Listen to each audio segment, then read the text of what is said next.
was such a phenomenon, it drew in the entire country. There was before Roots and there was after Roots. It's almost impossible to explain what a huge national phenomenon it was. When the series started, we were addicted to it. I tell you, it was an astonishment. Everybody was astonished. It changed the view of whites towards blacks during that period, and also changed the view of blacks towards themselves. Behold, the only thing greater than yourself.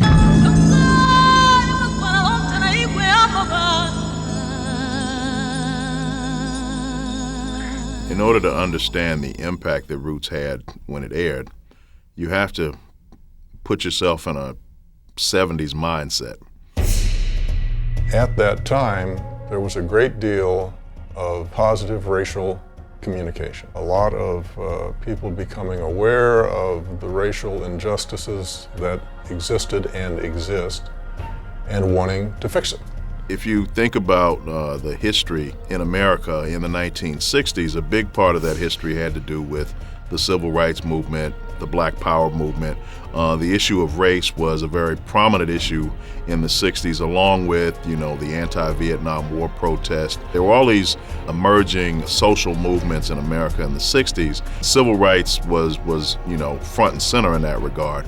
There were a lot of things that came about in film, on television, and music that were direct results of some of the things that had happened in the 60s. There is an absolute link between the Civil Rights era and Roots. When you look at the intensity and the violence of the 50s and the early 60s, and the next step being affirmative action and legislated integration and legislated social policy, and then you have art coming in and adding its voice to that mix and taking it to another level. Watch the steps.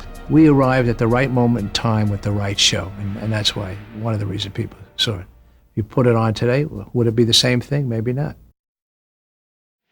Seems like since they take me from my home and bring me to this place, the only time I get to be free is when I run away. You don't be free. You be dead.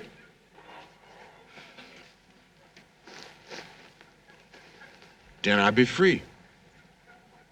My understanding is David Wolper was having dinner with Ruby Dee and Ossie Davis. I think it was Ruby Dee who mentioned that they had a friend who was writing this book, Roots, and what he was doing was, tracing his roots back to Africa. The best way to sell a show is to bring Alex Haley into stuff. I can't even compete with that. I consider myself a great salesman. Well, you sit Alex Haley down for an hour with anybody, and you'll sell the show. Alex, who was an incredible storyteller, started to tell this story. And the story was really about how he had spent maybe 10 years discovering his own roots and the struggle that it was to go all the way back finally to the tiny little village in Africa where he came from. And in about 10 minutes, he's got the table. We're sitting. The table is won over. This man mesmerized us in a 10 to 20 minute. We were standing. I went home from the lunch. I said, "My God, this man's unbelievable." At the end of the lunch, we thanked him. We left. We got in the car. I'm driving back, and I went, we got to buy this book. Bill Blinn came in, and he got this. He understood it immediately, and he developed. He got pages from Alex, talked to Alex on the phone, looked at the original, and when Alex finished the book, he finished the screenplay that they finished. It was done simultaneously. It's a period drama about slavery, but what it also is an amazing adventure story. And I guess not to downplay or minimize the racial aspect, but that story could have been told without the racial aspect. Now what's interesting is I would say today, in today's light, that Roots was not culturally competent in a sense because scriptwriters were mostly whites. Today I would say because they couldn't share some of the feelings of the blacks, that it was not as hard-hitting as it could have been. I will say this here, and Alex Haley said it before, so I can repeat it. I'm not afraid to repeat it. When we did Roots, Alex Haley did not want a black writer to write any of the episodes. Now you say, that's shocking, right? shocking. He said, I am afraid that if a black writer is associated with this show, he's going to give his point of view of how this should be. And I don't want his point of view, I want my point of view. Could have been perhaps that if they had had black writers doing this, that it would have been a different movie. I mean, you still had things where there were good white people, you know, and that's why it didn't have too much of a burn on it, but it was also the truth. See, this is the hard thing. I mean, you know, we see things really in black and white. But the truth is oftentimes strange. There were a lot of villains. There's enough villains for us to find. But the truth is there's other folks who had conscience, who had good ideas, and that exists today. It was not an easy thing to decide to make this thing, because it's not a very good idea. If somebody told you you're going to do a film where all the blacks are heroes and the whites are villains in a country that's 90% white and 10% black, first blush doesn't sound like a good idea. One would imagine that there was initially some hesitancy on the part of those involved. And this is a time, you know, when really, as far as television is concerned, there were only the three networks, ABC, CBS, and NBC. And so one network is saying, we're going to take the entire week and devote it to this miniseries about this really controversial topic. I can imagine that there were more than a few people who, you know, didn't jump on board that idea right away. There were lots of people. The sales department was not thrilled with the idea of this show. There were a lot of people in the program department not thrilled with it. The president of the network was not terribly excited about it for reasons of making no profit whatsoever. The ABC executives didn't trust that America would embrace this drama. It was going to be very real. We weren't going to make this sweet and nice and everybody dancing around. It was going to be very realistic, and the slave ship was going to, what happened on the slave ship was going to be realistic. So we knew it was going to be edgy and tough. You damn heathen! Well, I mean, one of the things we wanted to do in it, which we felt was really necessary, was to do frontal nudity, and that had never been done in the history of television. So they allowed me in the first scenes when they were just wandering around to do it, and that's about all. And then when the scenes were talking directly, they were covered, the breasts were covered.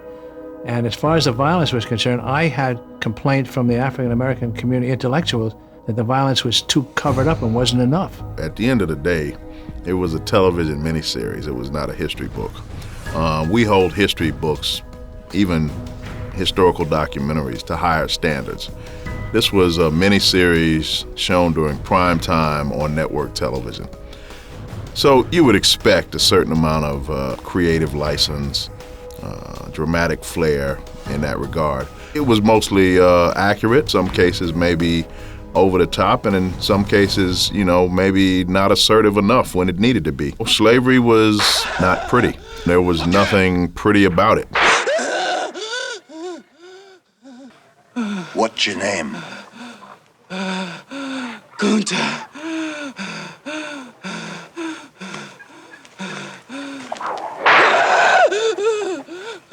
We didn't want to show 5,000 whippings on somebody's back and blood over the place and flesh flying through the air.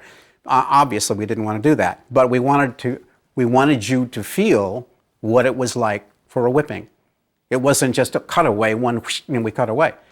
What's your name? Toby. My name is Toby. Cut him down. To me, I had to get a show on the air and people to see it. If I was over-violent, they wouldn't have put it on or would cut it out. And if we didn't tell the truth and show some violence in the thing, to show how terrible it was being on a ship, we would have been criticized anyways. So it was always trying to balance it, trying to figure in the editing how much we should show, how much we shouldn't show, but always at the same time with underlying philosophical point of view about it, that we're going to be real. Is it festered? Not more than usual, sir. Laudable pus. Merely laudable pus. Halfpenny's worth of tar, and he'll be fit for your auction. Tar!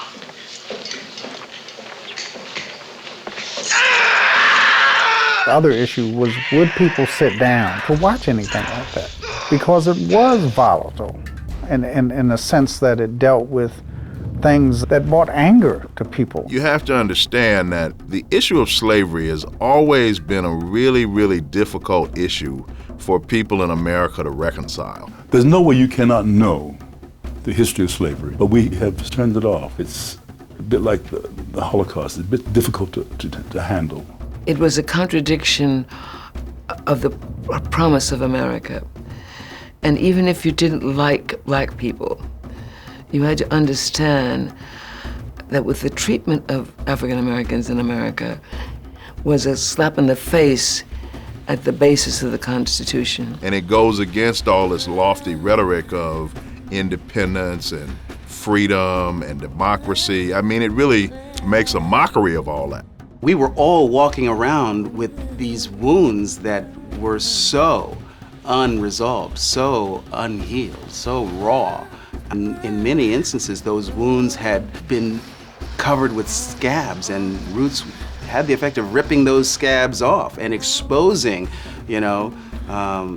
exposing the wound all over again. The worst thing you can say to a white person is to call them a racist. It hurts. I mean, it is bone-deep pain. We were concerned, the country was concerned. I imagine that the producers were concerned about that. We're concerned there were going to be riots. Lots of people were concerned there were going to be riots, that the blacks would be enraged by what they were going to see. The night before it aired, I was one scared puppy. I was terrified. Dad certainly was as nervous as anybody, but I think after the first night, it just blew everybody away. Tonight, we present a landmark in television entertainment. Roots, the true story Alex Haley uncovered in his 12 years search across the 7 generations of his ancestry. I got a phone call at 5 o'clock in the morning on Monday morning from the research department in New York. We had a hell of a night, he said.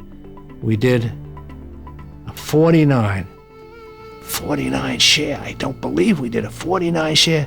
No, you asshole, a 49 rating. We did a 57 share. I said, what are you talking about? Are you kidding? I went, oh my God, that's unbelievable. And it was the highest rating I've ever heard of in my entire life. Everywhere was just chaos at ABC. People in the hallways, people in my office. I couldn't get into my office. People jumping up and down, dancing on the top of tables. I mean, it was insanity because no one had anticipated any kind of reaction like that. And it was like, boom. It really exploded. It had an impact immediately. You only wanted to come home and see Roots when it was on. It was absolutely electric. Most shows before Roots, you have to remember, you saw the slave on the ship and it was just a thing. But in Roots, you saw his mother and his father and his grandmother. So when you picked up Kunta Kinte and put him on the ship, you know that Kunta Kinte was the son of this person. You saw the mother and the father. So that gave you a feeling of, it wasn't just something that came over, it was a human being. Roots started a movement amongst people, really exploded a movement for family reunions. So around the country, people started having reunions. Along with the reunions was the research in their families. By attempting to find out this history, what they were doing was redefining themselves. A lot of people, based on the way in which America had repressed, African history, a lot of black people prior to that time were embarrassed about that aspect because this is what they'd been taught. Yes, sir. Did you see I'm thirsty, boy? Yes, sir, Master Brent. Let's run nice and cold for you. Before that, people, even black people, would get angry if you called them black. They'd be ready to fight you, And if you told them they were Africans, they'd get ready to kill you, back there in the day, because they had such a negative idea about it.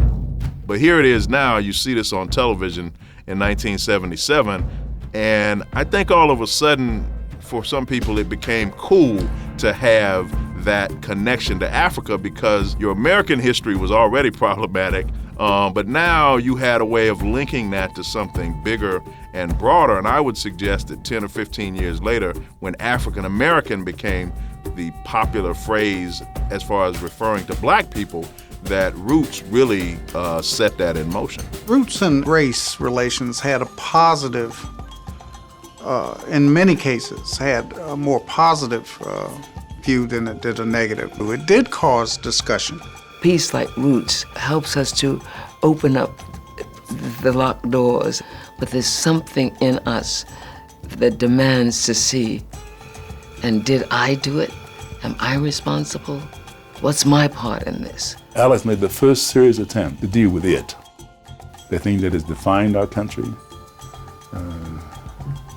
defined the South to a great extent, you know. It really helped a whole generation of Americans reconcile a lot of unresolved feelings and issues about race in America, which I believe is the one issue that is at the core, is at the heart of everything that happens in this country, in this culture. Excuse me, ma'am. Please. Maybe y'all got some scraps I could eat. Oh, child. Come on in. I don't think it changed race relations anything. I personally, as a producer, no. I think for a moment it had an impact and people read. Did it help African-American actors? No. A lot of them couldn't get work even after Roots came on air. Did more stories about African-Americans show on television? No. No, we're not purged because there's still a lot of trauma. It's all parenthetical, I suppose, but I don't think we've moved forward. I think we've moved backward. Discrimination has morphed over years. It's that it's unconscious. The practice is unconscious. I give classes all the time and say all whites are racist. You know, like all men are sexist. You know, and it's because it's part of our society. It's part of our natural belief system. Now, in saying that, I also say that blacks, by and large, are pro-racist. In other words, we've been inundated by the racism so long that we generally believe those things about ourselves and act that behavior out towards each other. The best way to kill a person, the safest and the cleanest way, is to teach them to kill themselves. Teach us to kill ourselves. When it's constantly pounded in you and you live that for so many and so many years, somebody telling you that you're inferior, you're black. If we tell our children that, if we tell our friends that, if we talk to each other that way, and also accompany that with withdrawing opportunity and love and consideration, there is that temptation to buy into the argument. But you care what that white man call you? You know who you be? Kunta. That's who you always be. Kunta Kinte.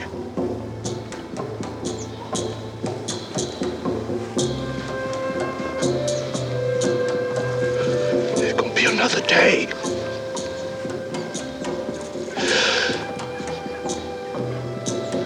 You hear me?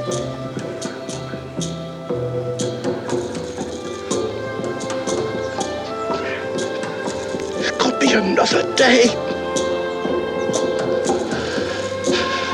Slavery was one of the great ills of American history. It was one of the great cancers, great sicknesses, great wrongs that ever happened in this country.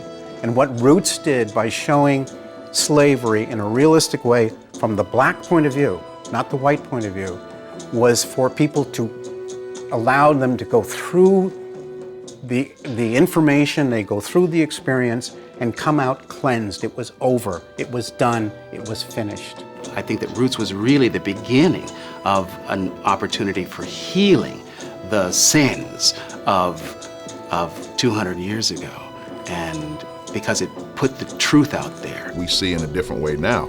Not that it's perfect or everything's changed for the better, but a lot has changed. And that's the brilliance of popular culture. I mean, that's why we watch movies and television and listen to music and things like this. Art should educate, it should inspire, it should influence, it should prompt debate. And Roots did all that.